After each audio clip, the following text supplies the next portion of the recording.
what's good? It's Sweet Pea. About to ball. These nuts.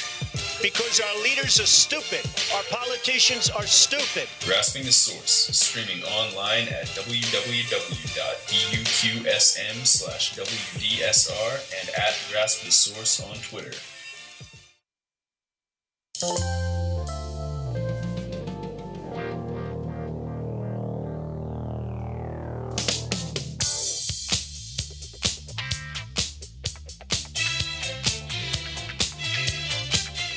What's up, everybody? I cannot speak today. What is up, everybody? And welcome to Grasping the Source. I am Casey Chafin, your host, with my co-host, Dakota Eckenrode. How you doing, Dakota? What's going on, everybody? How you doing, Case? I'm good. Oh, man, I'm doing great. It's a great day. You know why it's a great day? Why is that? Because we're behind these mics. That's why it's a great day. It's always a good time. So, we got a pretty good show today lined up. We're going to talk a little bit about the Republican debate that happened on Tuesday night. A lot of action there, exciting stuff. Yep. And we're going to get into some Duquesne basketball preview because that season's starting tomorrow, officially. Yeah, that'll be home nice. opener. That's going to be cool. That's about all that this campus has going for it sports-wise in terms of really exciting sports. Whoa, I thought what happened? I'm I know surprised you're going to... the women's soccer team's you really of all good this people are year. going to say, aren't you going out there tomorrow night? No, I'm not actually. I'm going out to dinner with my family. So you put family before football. women's soccer? Yeah. Interesting. I guess you could accuse me of that. Dan will, in fact, kill you for saying that. I guess you could accuse me of that. I'm sorry. But yeah, so we'll be talking about that, and then a little later we'll be talking some Steelers and Ben. What's up with him? We'll find out. But yeah, for now, we watched the debate together on Tuesday. Yep. As always, I'm actually surprised I haven't missed the primary debate yet, which is kind of rare. That's impressive. That is impressive. But yeah, what did you think of it? I honestly liked it. Obviously, anything would be an improvement from the CNBC debate. I thought there was a lot of really interesting back and forth. I know it was supposed to be primarily on economic policy and stuff, and it obviously spent, a solid portion of it just on immigration, because that's a sort of hot topic issue right now. But two things that I want to get your feedback on. I was watching Megyn Kelly later, I think yesterday night, and she was talking to a group of people about what their opinions were, their reactions. And one of the people that was there said that they felt like Marco Rubio did a terrible job. Really?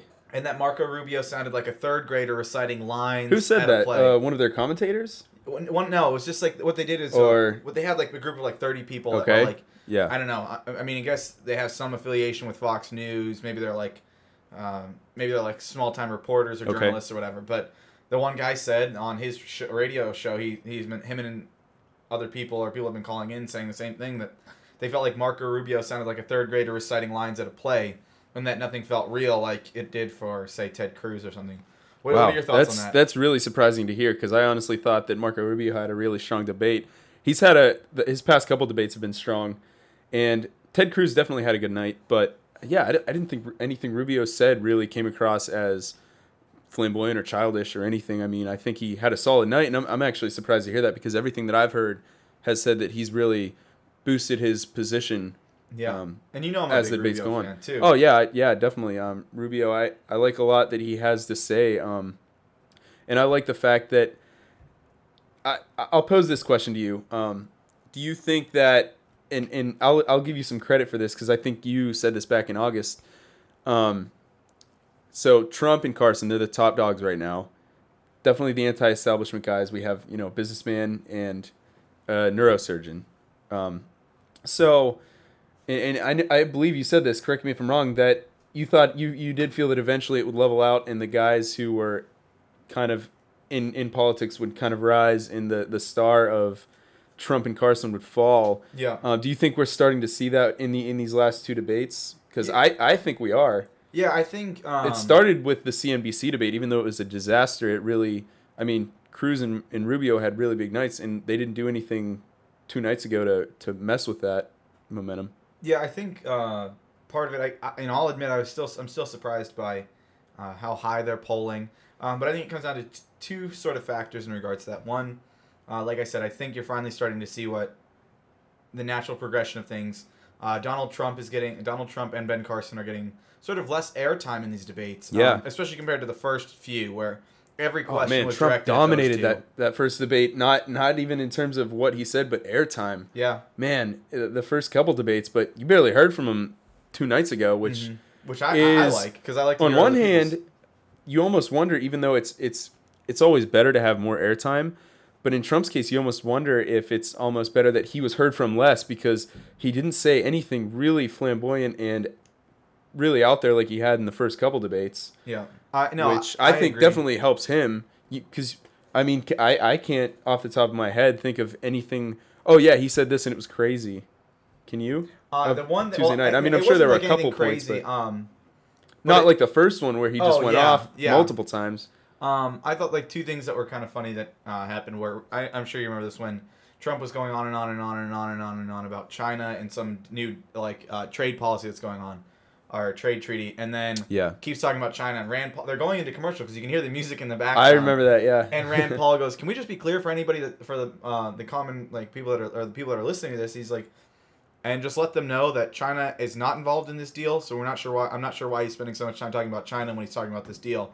And I remember everyone in the crowd kind of went, "Ooh." I remember that. And they were still playing the background music because they thought they were going into commercial, and then they kept that going background music played for like 2 minutes. Yeah. I swear. How did nobody cut that really off? Awkward. The other thing I wanted to just say is it's something I remember I've talked to you about it, and I've mentioned it I think before, is that one of the things I find interesting is you look at these numbers and you're like, oh, Trump's at 25%, Carson's at 23%, Cruz is at 11, Rubio's at 11, Bush is at like 6 or whatever.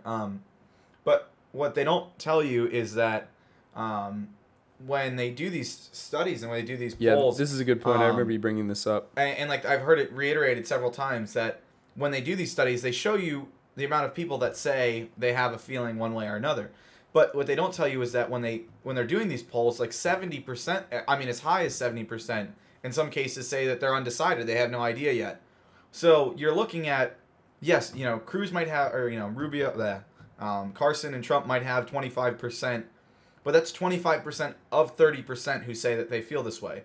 So we still have so many people that aren't invested one way or another and we still have so much time that I know for a fact that this Carson and Trump sort of rise in dominance is going to sort of shallow out. Yeah, and